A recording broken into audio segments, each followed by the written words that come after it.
start a guns then here. ANI wins Italian elections. The Italian Republic has been under the protection of Austria since the Italian Civil War ended 15 years ago. After Black Monday, however, Austria withdrew much of its influence and military from the nation, and left the Italian Republic to deal with their economic troubles themselves. In order to gain more support in the parliament to deal with Black Monday as they saw fit, the ruling Liberal Democrats under Benno Bonomi called for earlier elections. These elections have included the election of the anti-Austrian Associazione Nacionalista Italiana.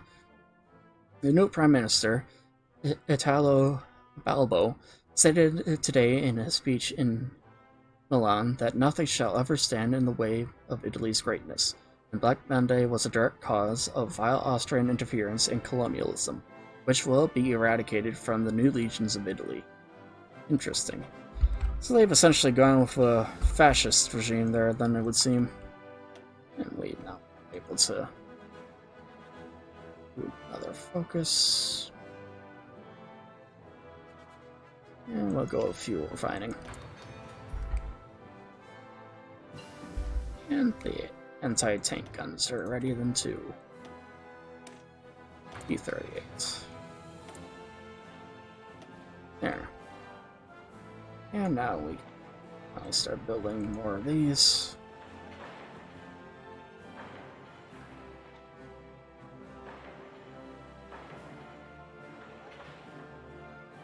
Suppose we don't have 3 of them there, do we? Okay, that'll do it. And Norway has joined the Third International. Hoover criticizes the president. Herbert Hoover has been vocal after the election and openly criticized Long and the America First as being a dangerous choice for the country.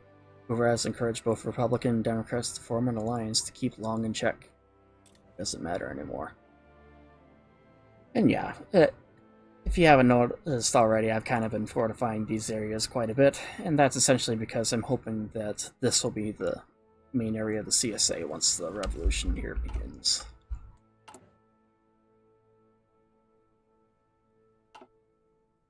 It's going over. Not Warrens. Definitely looks like the Soviets are making good progress here. Looks like they will cut off the southern flank here of the Russian forces, which is good.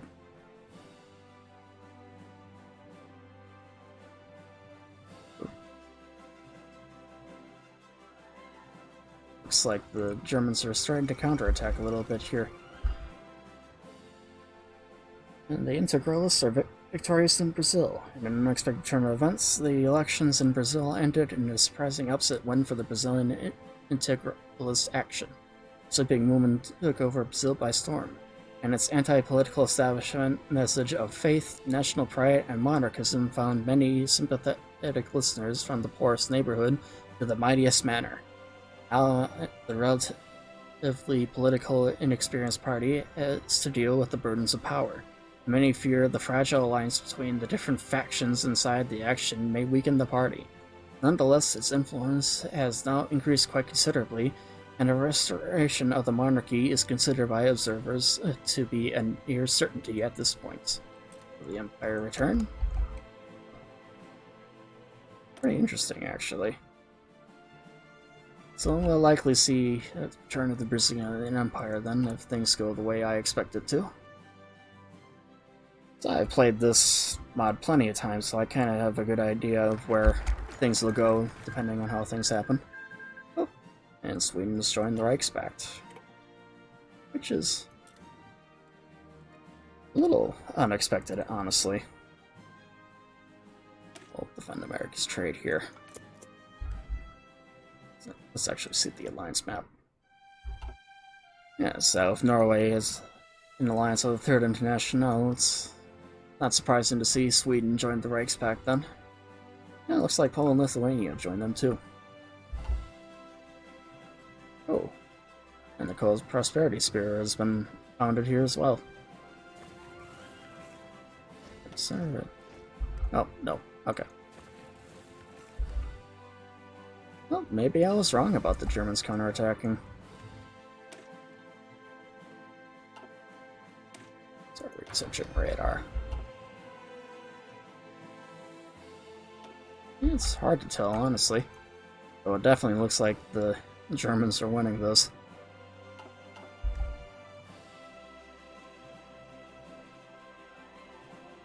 They've already taken Saigon, so they'll likely fall at some point.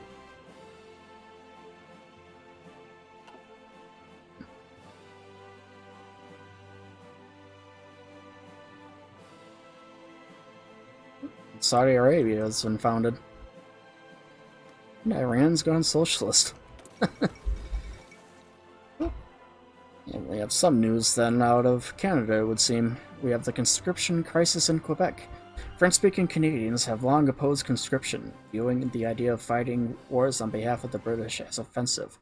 Now that the Canadian government has enacted full conscription in the country, the response across the French-speaking province of Quebec has been swift. French Canadians have taken to the streets in massive, crippling protests.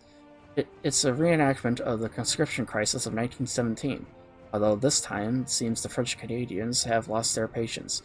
Again and again, we are called upon to shed French blood on behalf of English wars. Quebec Prime Minister Maurice Pleases told an angry crowd in Quebec City.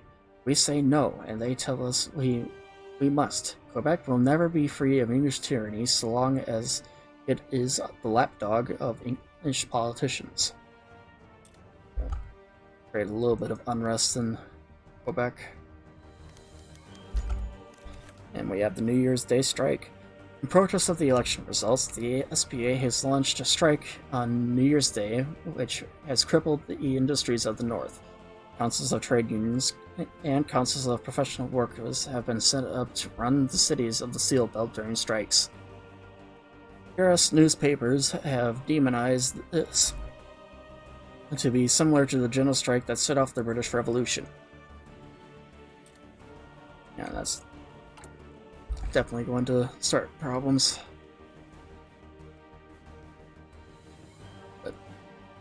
But this is what we want, though.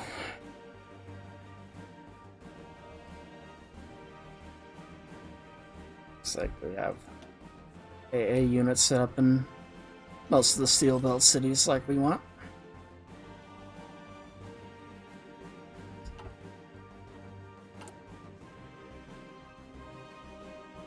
We should be able to get things going then once this last focus is taken care of here.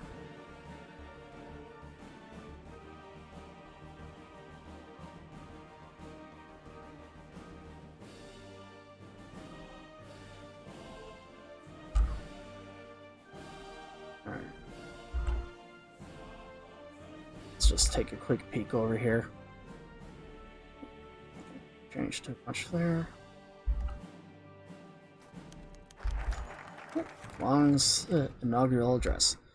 The country's social problems have forced the American people to turn to radical solutions. The two-party system has broken down, and Huey P. Long is to be sworn in as the 31st President of the United States, with William Lenke being sworn in as Vice President. In a stirring speech in Washington, D.C., Long has pledged to defend the interests of the people and to put the interests of the regular American above anyone else. However, the AFP's slim majority in Congress means that it may find it challenging to pass meaningful legislation, especially in the Senate, where the SPA senators have promised to filibuster any law they see as detrimental to America. Bless America. And it does look like that the Germans will be able to win then. They are slowly pushing them back. Oh, I should probably just focus here. Is that... Oops. Wrong button. Here, then, we have two different things that we can do. We can either, A, start passing executive orders in order to pass the relief bill, which will essentially help to push us out of the Great Depression, or we can fight the anarchists, which is essentially the other way and more extreme thing we could do. Long's dream of sharing the wealth cannot be achieved so long as the SPA has a chokehold on American labor. with the general strike ongoing since the beginning of the year. They must be brought down before America can live. So essentially, this is the more conservative option, and like every conservative, we are going to crush the socialists. So, Long bans the SPA from Congress. In a fiery speech, President Long declared that his intended reforms would have to wait. But of far more pressing importance was the SPA and its insidious influence over America. The ongoing New Year's strike is its doing, and it is America's #1 public enemy. An executive order banned the SPA from Congress and named the Minutemen as acting with emergency invested authority as executors of the president's will. While some in the halls of power are relieved to see action being taken against the SPA, many more are alarmed by President Long's use of executive power. Increase the AFP's power a little bit. Well, you may be wondering too why I chose Huey Long instead of Jack Reed as the president here. Is that while going with Jack Reed would give us a little bit of a start at the beginning, it honestly is really more fun that way. I figured put the extreme right-wing faction in charge would make it seem more like a revolution. And we are going to have the police crack down and solidify our control then over the powers of the country then too while we're at it. But we've already set ourselves down the course of a second American Civil War, so in the end, it doesn't really matter. Don't really care about that. So, doesn't really matter to us a whole lot.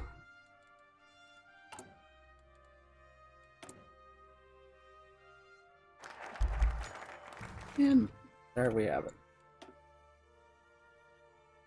Executive Order 7050 declared the SPA terrorists. Citing concerns due to the anarchist nature of the Socialist Party of America, Huey Long has passed an executive order that has declared them an illegal organization which seeks to overthrow the country, and as such all force shall be used to oppose them. Long has drawn direct comparison between the SPA militias and the terrorist attacks that occurred on Preparedness Day in 1916 and Wall Street in 1920.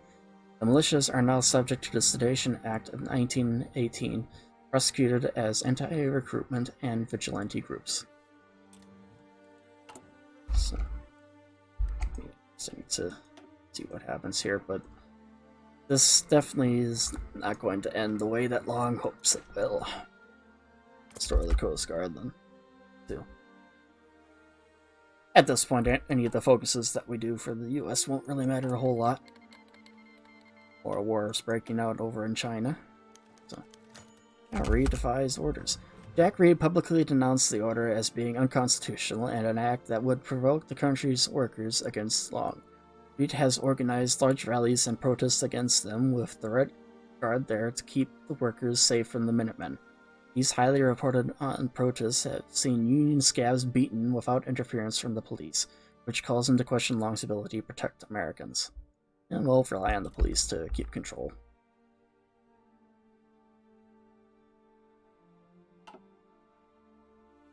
And the US are definitely starting to implode.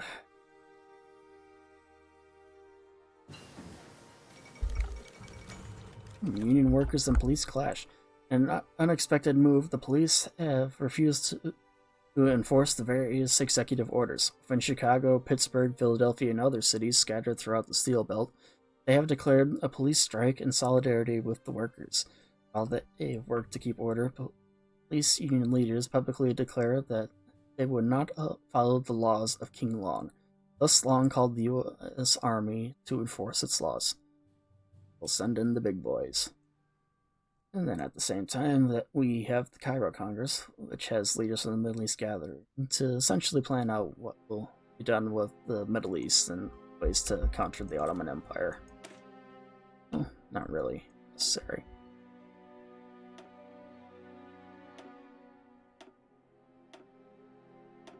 Let's see.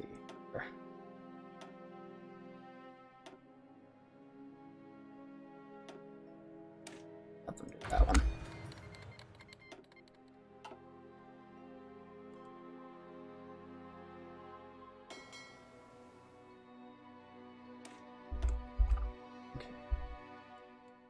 Things are slowly starting to unravel in the United States, that's for sure. The Minutemen clashed with the SPA. When the Minutemen arrived in the Steel Belt to enforce the laws of the president, they were immediately set upon by members of the SPA and its supporters. Shootouts quickly became commonplace, and the violence quickly spread throughout almost every major city in the Steel Belt. It has quickly noticed that the government has no remaining authority within the Steel Belt. Send in the biggest boys we've got.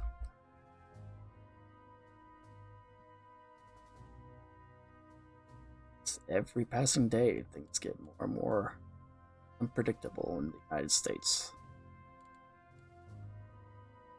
So it's currently at negative 60%. A lot of things going on here. Like declared in Serbia.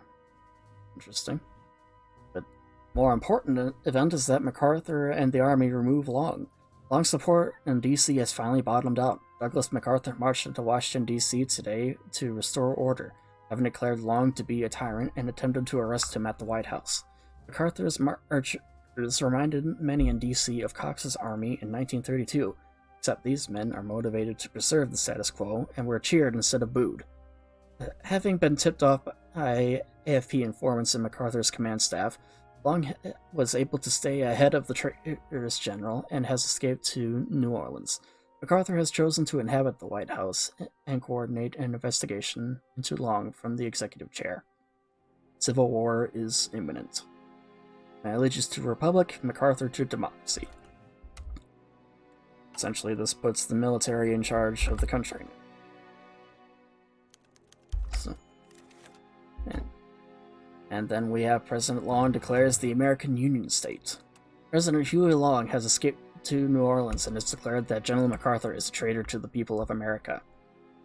He has gained ready listeners among a number of Southern governors, all of whom have recognized that they no longer recognize MacArthur's authority and demanded his resignation.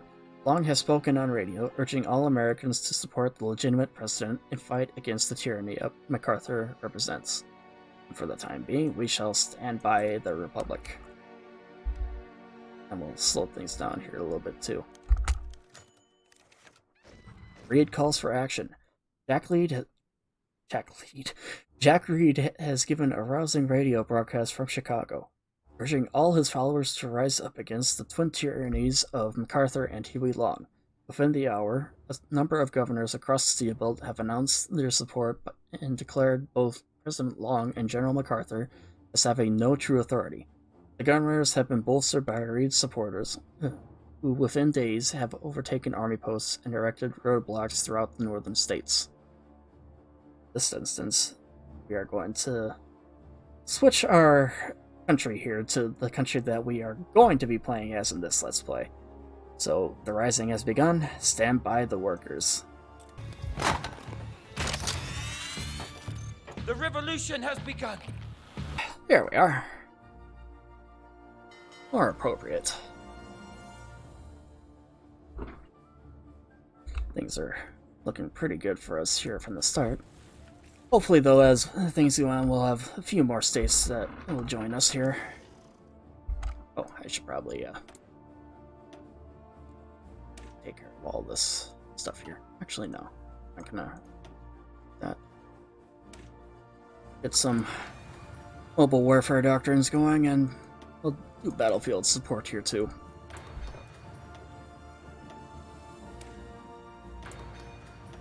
Some equipment. What else do I want?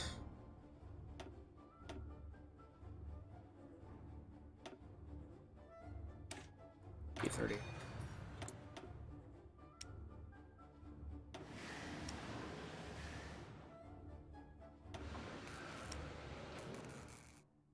Building a few more ships here then too.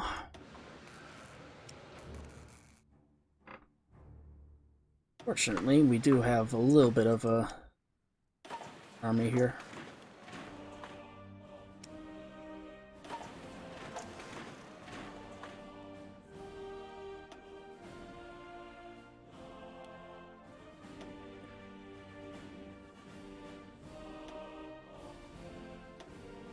fleet. And then I'll put you with the submarine fleet. Actually, not quite yet. There. And redeploy you.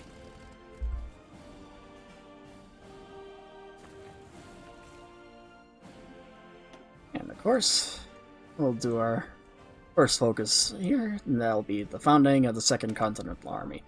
The revolution has begun. Zeal and enthusiasm are pouring forth as the people line up to support our brave volunteers. We'll take Washington in a week, and then the reactionaries will surely collapse. I'll be done in about 35 minutes.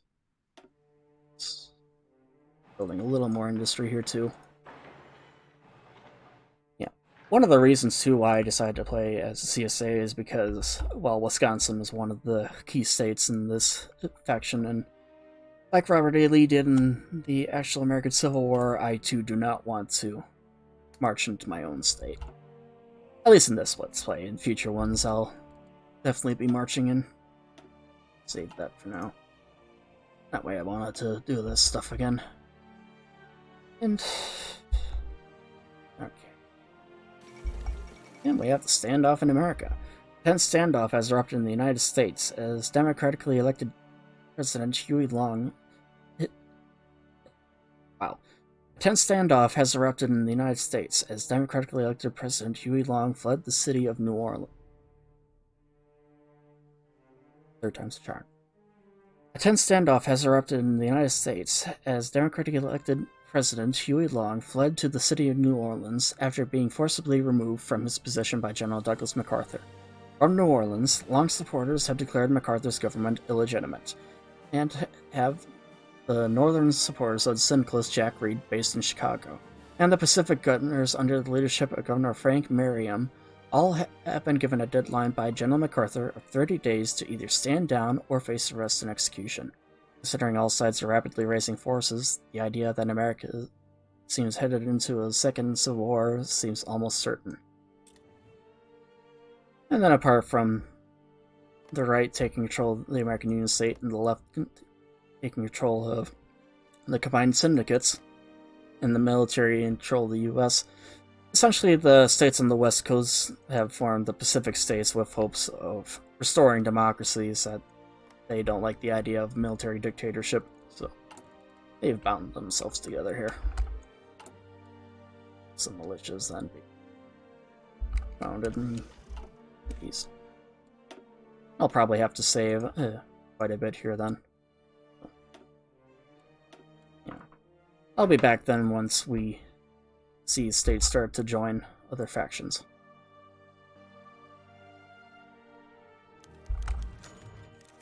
Riots in New England and New York. In recent days, syndicalist militias have been struggling, and failing, to take control of northeastern states, from New York and New Jersey all the way up to the coasts of Maine.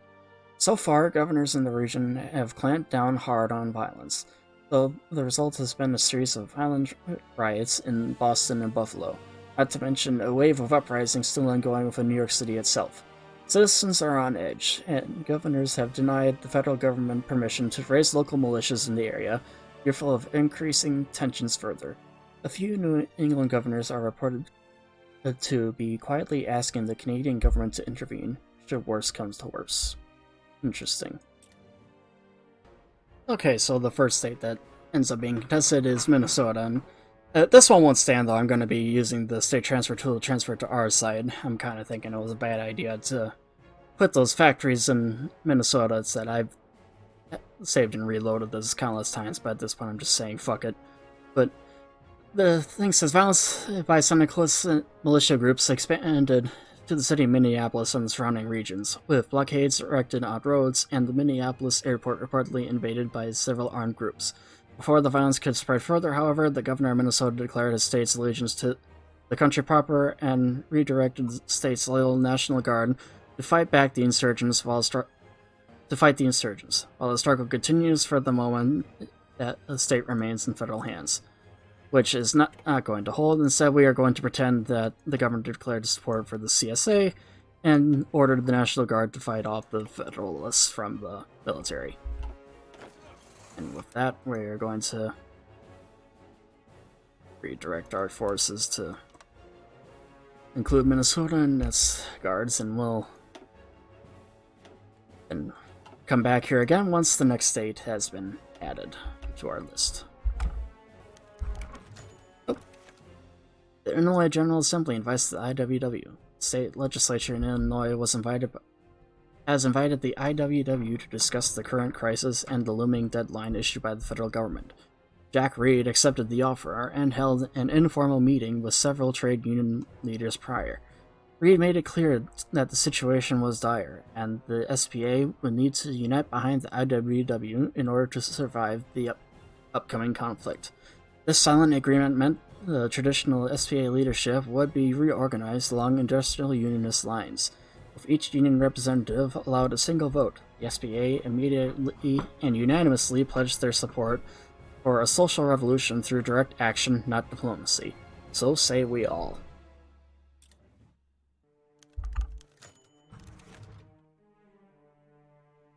And similar to Minnesota, this one too won't stand, but for the description here it says, North Carolina confirms loyalty to the USA. Responding to mounting pressure from militia groups and the governor of North Carolina today declared that his state will remain loyal to America and the legitimate federal government. While there are reports of riots breaking out in several cities, most of the state appears to support the governor's decision, and already, Minutemen forces are pulling out of the region before they find themselves overwhelmed. Raiders. But just like Minnesota, we're going to pretend that the governor instead decided to support Huey Long and the CSA.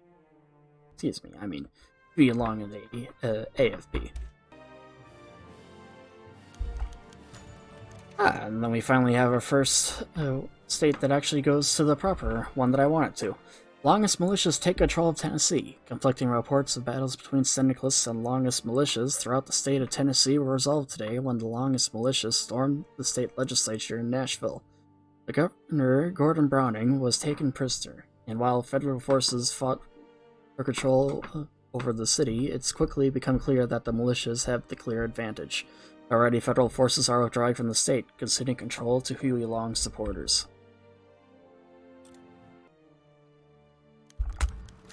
Yep, and it does.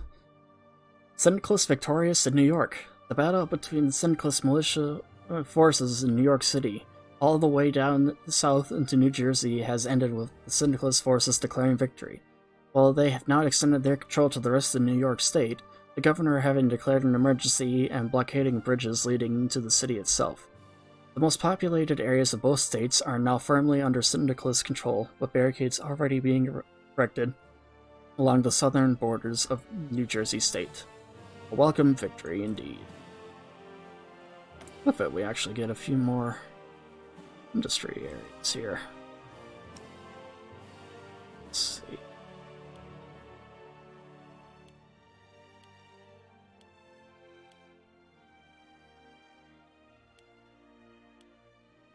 Yeah, that'll do.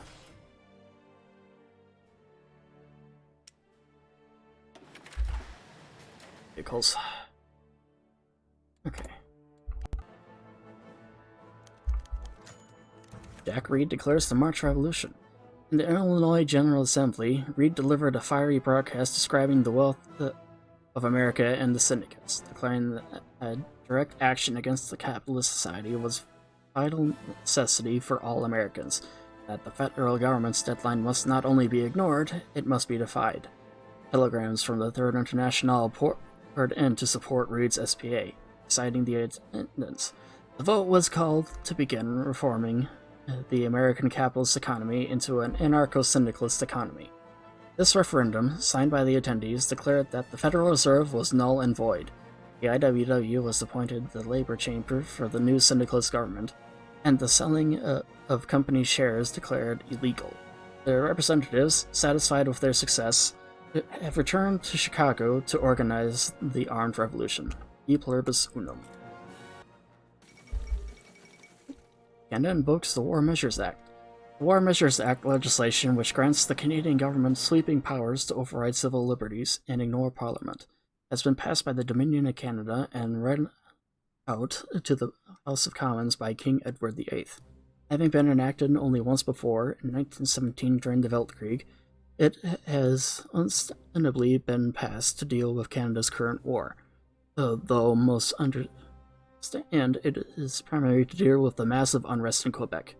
King Edward's first measure, taken under the Act's new authority, was to dismiss the Prime Minister, replacing him with former Conservative leader Arthur McGann, a hardliner who is part of the King's inner circle. As a result, the King has been the focal point of ire by many Canadians who are protesting the government's move, saying the War Measures Act is unnecessary and tyrannical.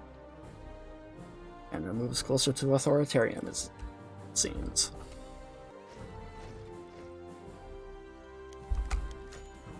Oh. And this is one that I didn't really care what the outcome was, but it appears that Federalists have overtaken southern Texas. While the state of Texas has firmly declared its allegiance to Huey Long, forces loyal to the federal government have been in hot contention for control and so far have managed to obtain victory throughout the southern regions of the state. Governor James Alfred has been declared a traitor by southern mayors, who appear determined to face off against their brethren in the rest of the state should civil war begin in earnest. Interesting. Essentially, we have a North Texas and a South Texas now. Let's see what happens there. And we have one final state up for contention. Oh. I was hoping this would happen. It appears that Iowa has declared support for Reed. With both Cedar Rapids and Iowa City having been overtaken by syndicalist militia forces, the governor of Iowa today declared support for Jack Reed and demanded that federal forces withdraw from the state. While most doubt that the Governor Shell has any syndicalist sympathies, it is clear he foresaw a quick collapse of the state once war began and elected to switch sides before things went too far. Several reports of riots in Des Moines have preceded the withdrawal of loyalist forces from the region. A welcome victory indeed. It's like our militia forces in Pennsylvania are done. Time to start recruiting a few in.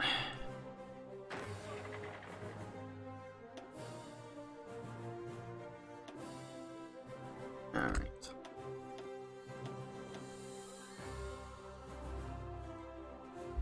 Actually.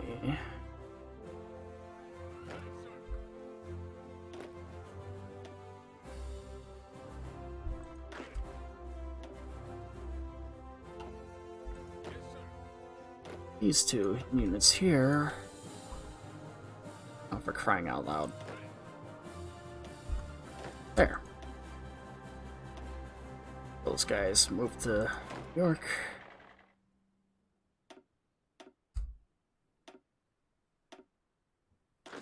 Here.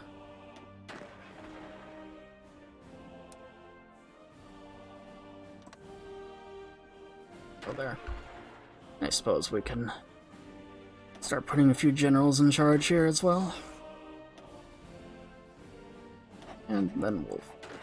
that'll do. Oh, wait, one more industry.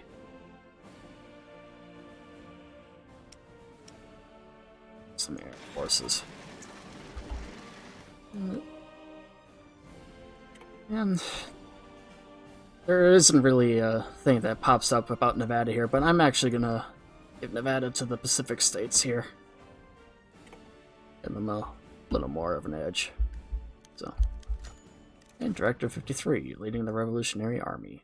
Central Committee has released a directive to appoint a member of the head of the Revolutionary Army and guide the army to victory. Central Committee has decided to appoint, and three choices again. I'll do Benjamin Katine.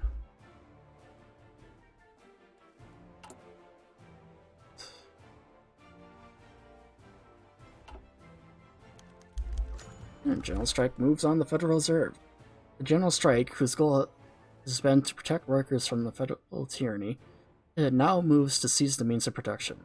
Red Guard have ordered an evacuation of Lower Manhattan in order to seize the gold in the Federal Reserve Bank as well as to dismantle Wall Street. In this delegation were reporters who were allowed to watch congressmen carry safe boxes away for safekeeping in Chicago. These items were put under the trust of the IWW, whom have elected Norman Thomas as their undersecretary. Several SPA politicians were arrested in Washington, D.C. for meeting outside the Thistles building, ordering the Federal Reserve Chairman Eugene Black to hear their petitions. Release those men now.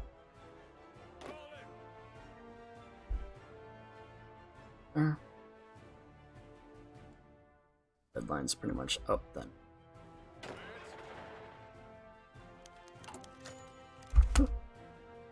And then we had pretty much the same thing as before, but for the Air Force, and this time we are going to go off Eddie August Schneider. And the deadline looms. As the federal government's deadline looms, it has become clear that there will be no budgeting on either side. Across the part of the country controlled by Reed supporters, the Red Guards have been raised in large numbers, and a growing determination to see the country remade in the syndicalist image by force has taken hold. The federal government, in turn, has also made it clear that they see no path to compromise. It's only a matter of time.